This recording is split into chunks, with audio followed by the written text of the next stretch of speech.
Bibliophiles of the internet. I just put the finishing touches on my latest upload, and now I'm ready to start a new vlog. So there's a part of me that's always thinking about the books I want to read next and thinking about whether I can chunk them together based on theme, or maybe they're by the same author, maybe they are on the same topic, things like that. Then these two books showed up on my doorstep and made my job very easy because I wanted to read them right away. So the theme for this vlog is Sapphic Dragonslayers. Shout out to Tor.com, by the way, for always keeping me fed and also for sending me both of these books. I'm super excited to read them. They did not ask me to make any dedicated content about these books, by the way. That is entirely my choice. All the Tor publicists just really have my number at this point, by which I mean my metaphorical number, because they're always just emailing me like, hey, you're gay and you like books. Maybe you'll like these gay books. I'm paraphrasing, of course. They're much more professional than that, and they also send me things about books that are not gay or queer in any way. But in this case, that is essentially what the emails boil down to. So these are two Sapphic fantasy novellas. This is the first book, and this is the second book. I'm going to put this one down because we're not there yet. Also, this first book has already come out, and this second book comes out in October 2024. I was going to start telling you what the book was about, and then I realized I haven't even told you the title and the author yet. This first book is The Fireborn Blade by Charlotte Bond, and this is the sequel, The Bloodless Princes. From what I remember, this first book is about a knight named Madeleine, who is one of the only female knights in her line of work, and so she's not super well beloved amongst her peers. Somehow, some way, she becomes disgraced, and now she's desperately looking for a way to regain her sense of honor. So she figures the best way to do this is just go big, go dramatic, go for broke, and to retrieve the legendary Fireborn Blade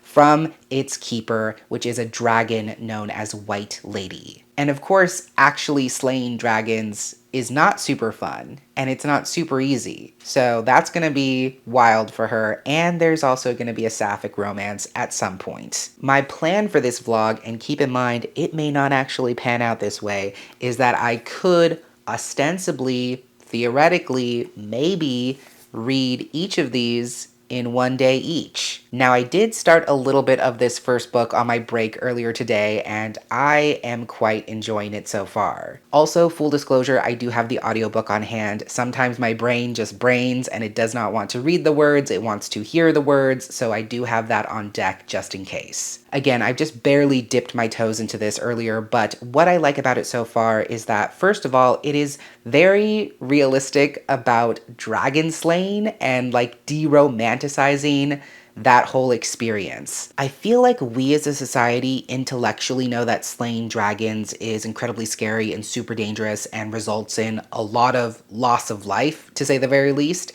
But I feel like a lot of the fairy tales and fantasy stories that we consume tend to gloss over the actual slaying of dragons. It's just a thing that we know fantasy characters and fairy tale characters do, but rarely do we actually get to see it unfolding like in real time. It's terrifying, it's gruesome, it's a nasty business, and the opening chapter of this novella pulls no punches in that respect. So I like that the story is very clearly establishing the stakes and also grounding the reader in the reality of this story and letting them know what it means to slay dragons in this fantasy world and all that entails. And we'll see if this pattern continues, but right now it seems like every other chapter is actually like a journal entry or a record of some other knight's experience slaying different kinds of dragons in different parts of the world, and we can assume that Madeleine is also reading those entries herself as a way to prepare herself for what she's about to do, but it also helps us as the reader to better understand the world. I'm also intrigued because it seems like a straightforward dragon slaying plot at this point, but the synopsis says that there's lots of twists and turns, there's deception, there's double crossing. One of the blurbs on the back describes it as a puzzle box of a narrative, so I don't know where those twists and turns are gonna come in at this point, but I really can't wait to see. So that is my day one update. That's the plan at this moment. I'm gonna dive more into book one right now, and I'll let you know how it goes. Hello friends, it is indeed the next day. I just finished up a super long day of work, and I'm ready to talk a little bit about the Fireborn Blade. Now, I haven't finished it yet, but I am 60% of the way through, less than 100 pages left to go, and technically 24 hours has not yet passed since I actually started the book, so I'm still technically on track. As far as my thoughts so far, this is wild, but I am actually really liking it. Something unexpected that I'm really enjoying about the story is that there are these slight horror elements because there are ghosts and there are dragon ghosts. It's surprising because you don't often see those two genres overlapping, but it also makes a weird kind of sense because obviously in a dragon's den, there are probably a lot of unrestful deaths, shall we say, for both humans and dragons alike. So it's a little bit horror leaning in that way, but it also ties back into the fantasy elements of the story because it's almost like its own kind of magic, because there are these magical effects that happen if someone comes into contact with a dragon ghost, almost like a curse. I also like the voice of the story. I think Madeleine is a very strong main character because you don't really know where her sense of loyalty lies. She has a sense of honor because she's a knight, but there's also a darkness to her. You know in the back of your mind that she's committed some kind of social sin. She's been dishonored in some way, but you don't know what that is. She also has a very interesting dynamic with her squire who almost doesn't want to be in her service at all, but they're also dependent on each other as they're journeying deeper and deeper into this incredibly dangerous dragon's den, and yet they're constantly bickering. They don't see eye to eye. They're just very different. So there's tension and there's high stakes because, like I said, there's dragons, there's ghosts, there's deadly magic, and so you don't know what's going to come next. We also have been introduced to who I believe is the love interest. Her name is Saraline, and she's sort of like in the service of a mage, which is basically like a housekeeper, but she's also an undercover secret mage's apprentice. That kind of brings me to my main critique of the story so far, which is that a lot of the conflict seems to hinge on the fact that there is just pervasive sexism in this fantasy world. Like the fact that Madeleine is both a woman and a knight is something that's extremely uncommon, and she gets a lot of flack from this from her peers just because she is a woman who's a knight. And there's a similar conflict with Saraline, who's very adept in magic and she wants to become a mage, but that's also a profession that women don't traditionally hold. And there's no legal pathway for her to study under mages, which is why she's trying to do it in secret. I want to be very clear. My issue isn't that the story deigns to explore sexism and misogyny, especially on a societal and intrinsic internal level, because that's an important discussion. But it just kind of grinds my gears when we can imagine these wild fantasy worlds, but we can't imagine a world where sexism doesn't exist. There are literal dragons in this world. The main character is trying to kill one of the most notorious, dangerous dragons in existence. That seems like a much bigger and much more prescient problem than sexism, than the fact of her gender. And yet I'm not fully allowed to focus on that part of the story because my attention keeps being drawn back to the fact that she's a woman and she doesn't have equality and she's seen as lesser than because of her gender. And that just seems so rudimentary in comparison to everything else the story is trying to do. I don't know if that made sense. Hopefully it did. But TLDR, my point is that I don't mind that the story discusses sexism and misogyny and breaks those topics down. That's a very important discussion to have. My point is that it just seems like there would be more pressing matters for the populace of this world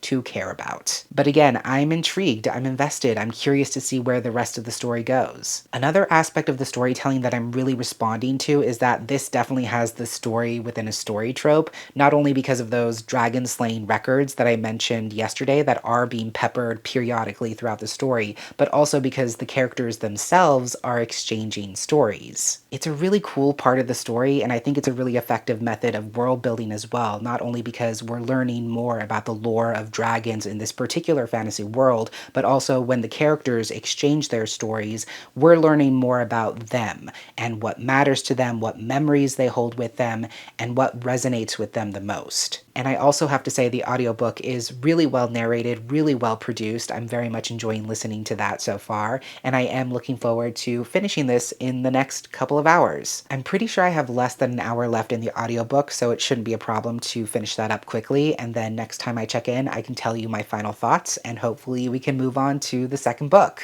Hello, it's Thursday, it's the next day, and I did indeed finish The Fireborn Blade. Turns out the people were not lying. This is, in fact, wild. This is one of those books where the main plot concludes much earlier than you think it does, and then you're like, oh wait, there's still 50 pages left. And I guess this book is not going to end where I thought it was going to end. I, for one, appreciate the vision of this story. I do like where it was able to go by the end. It kept me on my toes, it kept me in suspense, and there were so many different elements for me to sink my teeth into. There were those horror pieces like I mentioned yesterday, but there's also suspense, there's mystery, there's magic, there's classic fantasy action from this dragon slaying plot, and then there's also some political machinations going on underneath the surface as well. So there's a lot of different things happening. There's also what I would call romantic intrigue in the story. I think it would be a stretch to say that there's any kind of overt romance happening in this first book.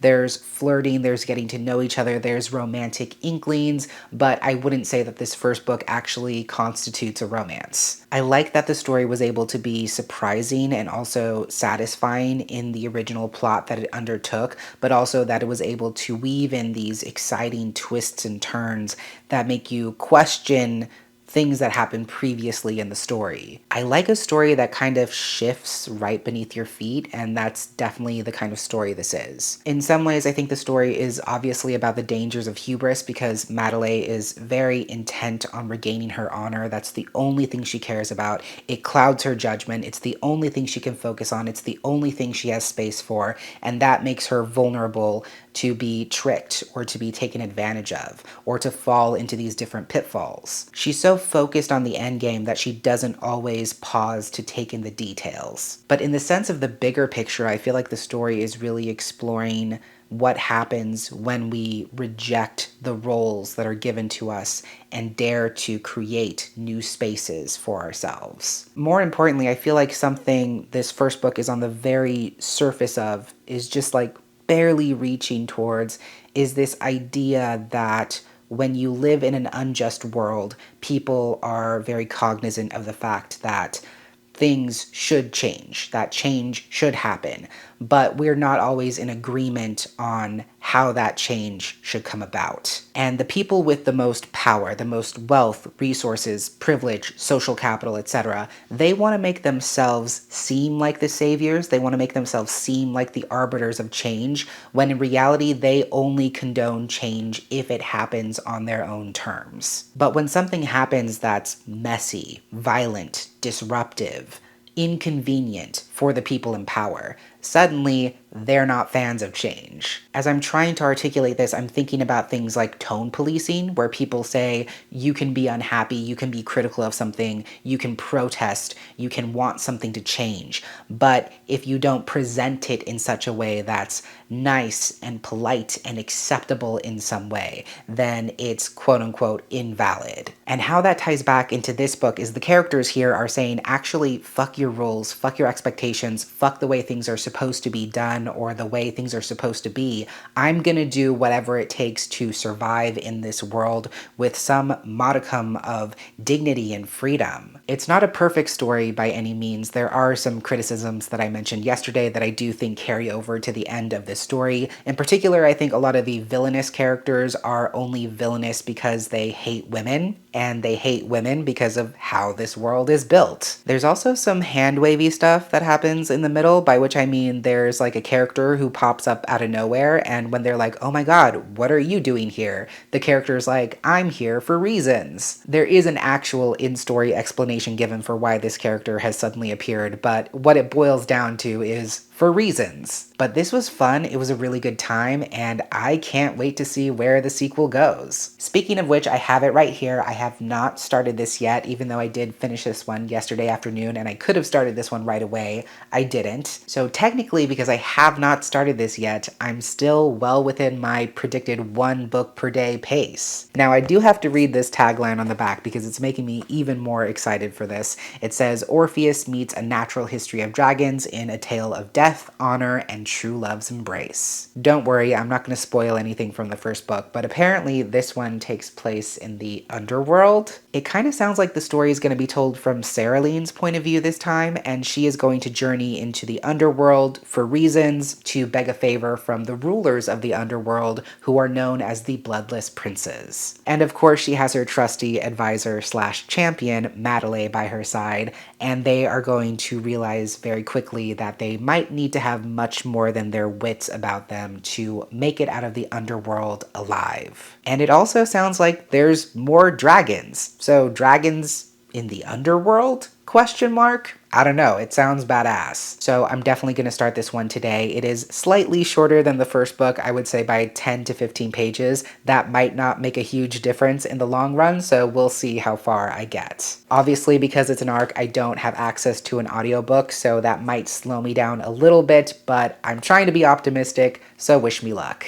Hello, and happy Friday. At least for me it is. I'm back to give you a quick update on the Bloodless Princes. First of all, let me just say that cold shot I took yesterday predicting that this would be told from Saraline's point of view was not entirely correct. It wasn't entirely wrong, but it wasn't entirely correct. We do actually get to read from her point of view in this second book from time to time, but the story is not primarily told from her point of view or in her voice. So there's that. The second thing is that this second book is very queer. Very queer. Like, these two are very hopelessly in love, and they're still in that stage where they're like obsessed with each other, but they don't know how the other one's feeling, so they're just keeping things to themselves and tormenting themselves with their own emotions. It's delicious, of course, but it's also kind of funny, especially from Madeleine's side of things, because she is aggressively overcompensating for her queer panic by calling Saraline her friend like way more times than is necessary in a single sentence.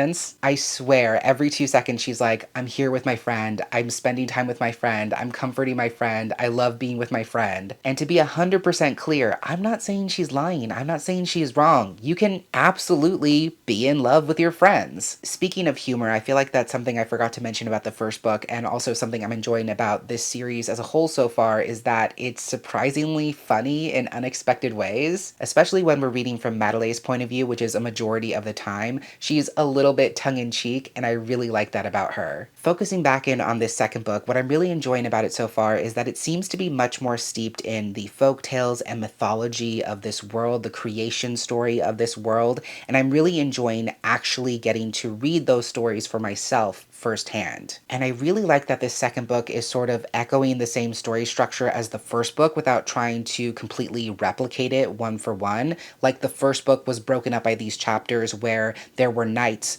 recording or chronicling their experiences slaying dragons. This second book is also broken up by interludes, but instead of them being about the different kinds of dragons in the world, they're about the creation myths surrounding this world. I think that's extremely effective. It's a great way of building out this world because it allows the reader to understand so much more, not only about how this world was created, but also the difference in dynamics between humans and dragons. And what's really cool is that we also often get to see the same story told from the dragon's point of view and from the human's point of view, according to their respective history keepers and storytellers. And of course, depending on who's telling the story and why, they're so incredibly different. So I appreciate how the story and the characters are sort of grappling with that dissonance, with that difference between how humans see the world and dragons see the world, and how that affects the relationship between them. Something else I'm really enjoying about this second book so far is that it's doing a really great job of further complicating the events that happened in the first book. I think the first book, at least at first glance, can feel very episodic in nature. It can feel like, okay, here are these characters, they went on an adventure,